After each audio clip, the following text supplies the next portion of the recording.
Expert insight, clear analysis, strategy in action. Welcome to the CEO to CEO podcast, featuring the world's top CEOs. The podcast will welcome honest conversations meant to challenge traditional ways of thinking from fellow global industry leaders. This podcast will also explore the intricate world of M&A from the insider's perspective. M&A is a big deal, one in which you can drive the future of your business, your industry, and even the trajectory of the marketplace. This podcast is hosted by Kevin Campbell, CEO of Synity.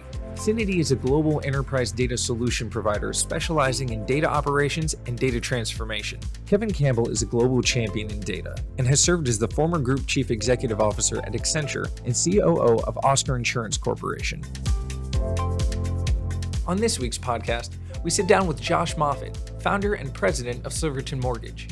Founded in 1998, Silverton Mortgage has grown from a one-person shop to a top residential mortgage lender and one of the nation's fastest-growing financial institutions, operating in locations across the Southeast. But more than dots on the map, they count their success by what they give back to communities. In 2018, Josh oversaw the acquisition of Silverton Mortgage by Vanderbilt Mortgage and Finance Inc., a national home lender owned by Warren Buffett's Berkshire Hathaway Inc. Josh is also a member of the Mortgage Bankers Association's Mortgage Bankers Executive Council. On today's CEO to CEO podcast, we've got Josh Moffitt, the CEO and founder of Silverton Mortgage. Welcome, Josh. Hey, Kevin. Thanks. Good to see you.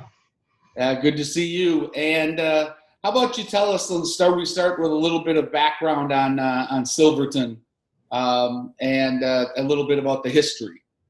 Yeah, certainly. I would love, Kevin, to tell you we had this great master plan, and I started this company, 20 plus years ago from a passion that I had to get into the mortgage business, and I grew up wanting to do that. Reality was I needed a job, and that's kind of how we got started. I had, graduated school.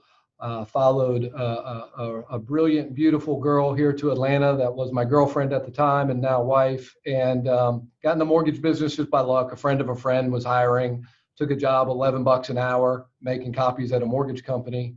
And within about a year and a half, started to hear our company was going to have challenges and some liquidity problems. And so I needed a job at that point. I had some student loans to pay and some bills to pay. And somebody in the office said, why don't we go out and get our broker's license and start a little company? And that's kind of how Silverton was formed. And then tell me a little bit about what Silverton has grown to today. Maybe a few numbers to how big you are. Yeah, kind of depending how you're measuring, right? We have a little over 400 team members right now. We're licensed to do business in 46 states and have roughly kind of 40 locations, if you will, that are licensed to do business kind of spread out here in the Southeast, but, a few farther out as you go out to the U.S. So from an idea and I need a job to a thriving, growing company today, pretty impressive story. And how is COVID-19, that we're all dealing with right now, how has that affected the mortgage business today? It was really interesting how it kind of filtered into the mortgage business, right? Kind of when it happened, you also have the CARES Act that was announced fairly quickly, right? For obviously a lot of good reasons to kind of support the American public. But it really challenged the mortgage business, having a forbearance offering to the public that was really just kind of released really fast. And what happened was it really challenged a lot of the foundational structures of the mortgage business and really caused some panic and potentially liquidity crisis within that first kind of 30, 45 days of kind of that being announced. The industry's kind of settled down since then, figured its way kind of through it, navigated it. Few sleepless nights in between for those of us on the front end. And then it was really interesting from there because most of the business said, this, obviously this is a big deal. And, are people going to be able to buy houses if they don't have jobs? And potentially not. We saw interest rates getting pushed down, which was great and needed. So we really thought going into it, we were going to be doing a lot of refinances this year, but that was potentially it. And how was that going to affect our business in that refinances were always a small part of our business. We were kind of a purchase-focused shop.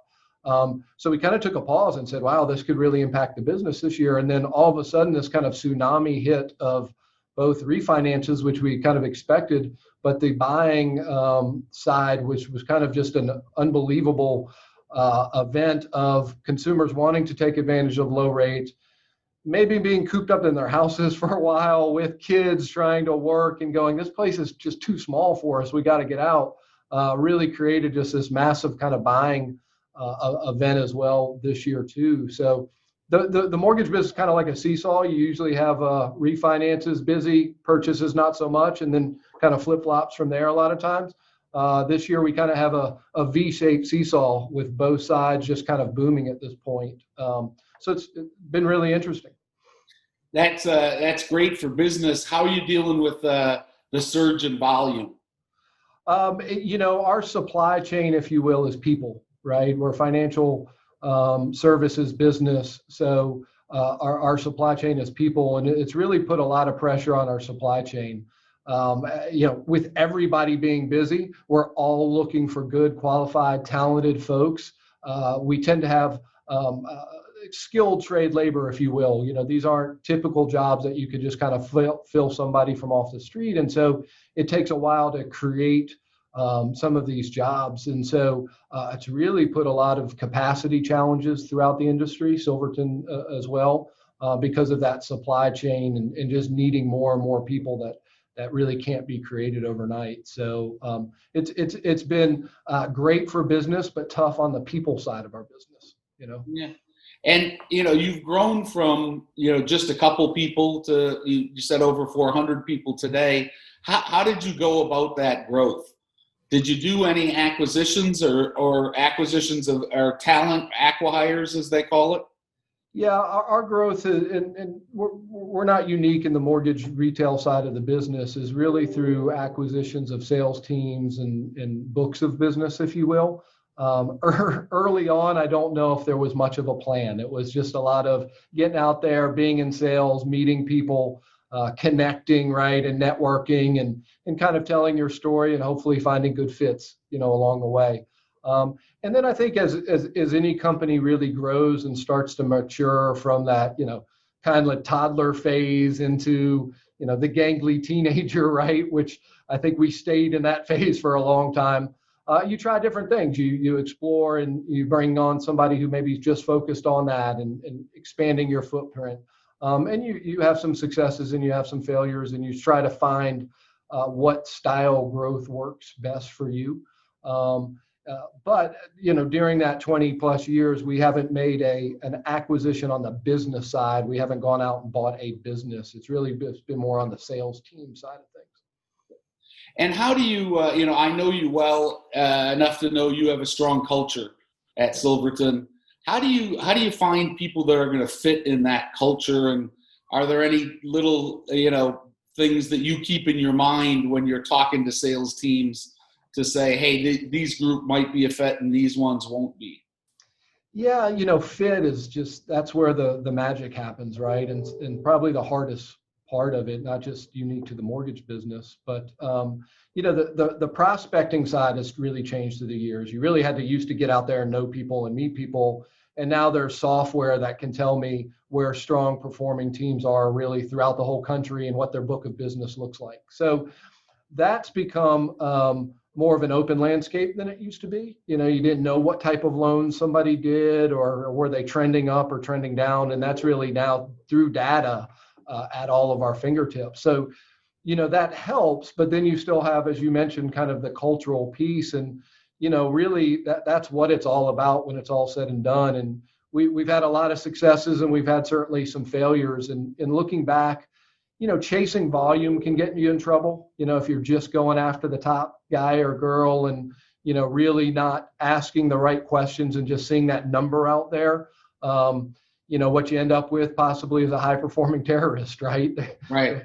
Do a lot of volume, but man, they leave a big wake behind them. And, for our culture, that doesn't fit really well. And so, what we found is you got to speed up to slow down. You got to put them through a couple rounds of interviews by different people who are really cultural champions of your company and can ask those style questions. And, it's okay to say no. It's okay to pass on somebody who you don't going to be a good fit. And that's real hard to do when you're young and trying to grow your company. I think some of that just comes with age and maturity. We all made bad decisions in younger lives. A business is no different, right? That's absolutely. One of my mentors said to me one time, you'll be more known by the deals you don't do than the ones you actually do, right? Yeah. So I think that's hard for all of us to remember. Now, 2.5 years ago, you were acquired. What was your thinking when you went through that process? For us, going into it, we weren't out there, bidding ourselves out. We were the size company where people would inquire quite a bit. We were good size to buy and fit into other kind of corporations and that kind of thing. So our tires were getting kicked a lot. But I wasn't, this wasn't an exit strategy for me or anything like that. And, when our parent company approached us, I kind of really thought it was going to be another one of those, you'll take the call and politely decline, and kind of go about your day. And, I remember that first call I actually took in the car, and I was driving, and I took the call, and the way it was presented to me was, this is going to be different. You should really, kind of talk to these folks. And I remember coming to a stoplight when the call was over, and really just sitting there. And I think I sat there when it was green for a few minutes and going, wow, I didn't expect that. That was different. And, that went on for a couple months, really. We were both taking our time in that kind of process. And, I think that went on for maybe 4 or 5 months, actually, before we really got into that kind of the heavy due diligence, purchase agreement. So it's, I have a little hindsight at this point, 2.5 years in, and I think you never really know the intent of a buyer until you're probably about 2 years in. And, I've told everybody this, it's everything they said they've lived up to, if not then some. And it's really just been a tremendous experience for us. That's great to hear, because there are many stories out there that aren't that, right? Yeah, certainly. What did they bring to you as you went through the sales process? I mean, what did they do to help you scale and grow relative to channels to market or financial strength? Yeah, kind of all of the above. And I went into it with, once we got a little more serious, kind of 6, 7, 8 non-negotiables, I like to call them.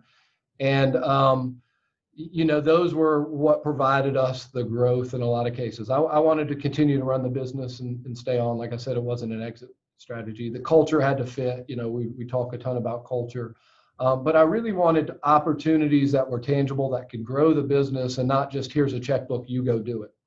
And so our parent company really brought those to the table. And, we're part of the Berkshire Hathaway family of companies. Our parent company is Clayton Homes, and we're a licensed partner with Vanderbilt Mortgage, who's truly our parent, but folds all into that mix. And, the myth of Berkshire is true in that they really provide you opportunities, financial strength to grow your business, but they're not micromanaging it. And we really got to see that. But also in that model, you're talking to sister companies a lot of times that you have opportunities, but you got to earn and win the business just like if you were the outside. And that really attracted me to it all, was that there's going to be opportunities that if we performed and did a good job, we could grow and gain that business. And so they brought on 4 really channels for us to do so. Oh, that's excellent. Yeah. You talked a little bit about, when you were, looking at books of business, you could look at the data on performance. Yep. When Berkshire was looking at you, they're known to be, very detail focused. And how important was your data in that, M&A process for you? I think it was huge. We were a small company, still are, but we're even smaller then. And our parent company could really buy anyone in our industry. And there's roughly about 1,000 of us out there. And so, I think the data and our performance and our culture were really what got us to the table. and kind of outperformed possibly our peers that they were talking to. We always ran our business like a bigger company when it came to the data side. And I think we were always kind of out kicking our coverage a bit, and measuring a lot. And, you're even seeing it now in this kind of work from home environment. A business mentor of mine one time said, if you don't trust somebody to work from home, you just don't trust them. You got to measure and know what they're doing. But we always kind of took that to heart, and so data was huge. Our due diligence was really long, and they're very thorough, and you don't hear of a lot of Berkshire companies that get purchased and not work out well, right? So we certainly wanted to be in that category, and I think data had a lot to do with that.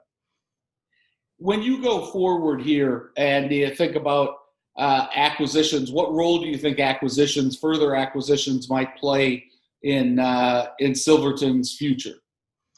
I think they're certainly in the cards and in the mix. The nice thing about being, again, part of Clayton and Vanderbilt and Berkshire is there's not a directive of grow by X by number of years, which is sometimes the case in kind of an M&A. So, we really get a look at a lens that's I've never had before. That's 5 and 10 years out. And so M&A comes into all of that. However, just because you have a big checkbook doesn't mean you go out and spend money. So it's got to be the fit. It's got to be all the things that I appreciated about our acquisition passed down to whatever we would do. That's I think good advice. What's your crystal ball say about what the next 6 months are going to be in the mortgage business? The crystal ball these days, I'm not sure is crystal anymore with all that's going on in the world. I think every dinner party and barbecue I've been at in the last 25 years, everybody wants to know what rates are going to do, right? And what it's going to be. The housing market tends to be a bit of a canary in a coal mine, about a 12-month kind of forward look. And if you take just that, it looks strong, right? Housing has rebounded from that initial dip. We're still under supply based on demand, and the millennial buyer is really starting to enter the market in full, which has been a bit delayed, right? And so all the statistics and what it's showing us lead us to believe that in the next 12 months, the housing market's going to continue to be strong. With that said, there's an awful lot of variables right now that you are pretty hard to predict. How long does this continue with COVID? Are we going to see really high unemployment last long, or is it more of short term? So, but as it stands today, it looks to be strong for the next 12 months with relatively low interest rates as well.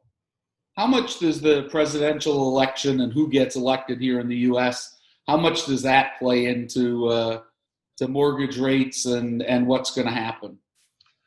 I think short term, by the end of November, is it going to make a big impact one way or the other? No. Certainly long term policies and things like that will come into play. I don't think we'll see a huge impact over these next 6 to 12 regardless. But I think, depending on who gets elected, you have different, kind of policy opinions and how it could affect banking kind of long term. That's a TBD, right? Yeah. And, reflecting back on your successful career so far and the growth that you've had, is there one piece of advice or two pieces of advice that stick out for you that says, hey, as the CEO, this is the best advice I've ever gotten from somebody along the way? Yeah, I never had that moment where somebody's sitting there and talking to me directly that I said, that's the one I'm going to keep in my wallet, right?